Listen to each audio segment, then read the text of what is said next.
It was a close call.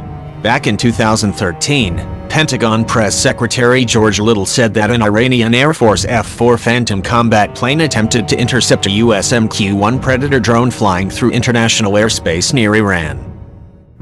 As we reported back then, one of the two F-4 Phantom jets in service in Iran since the shot came to about 16 miles from the Predator, but broke off pursuit after two American planes escorting the drone broadcast a warning message.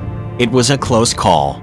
The March 2013 episode happened only a few months after two Sukhoi Su-25 attack planes operated by the Pasdaran, the informal name of the Iranian Revolutionary Guards, attempted to shoot down an American MQ-1 flying a routine surveillance flight in international airspace some 16 miles off Iran.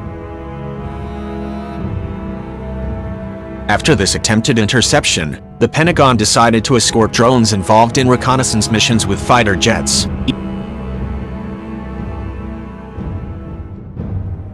Either F-18 Hornets embarked on the aircraft carrier USS John C. Stennis, currently in the U.S. Fifth Fleet Area of Responsibility, or F-22 Raptors like those deployed to Al Dhafra in the United Arab Emirates.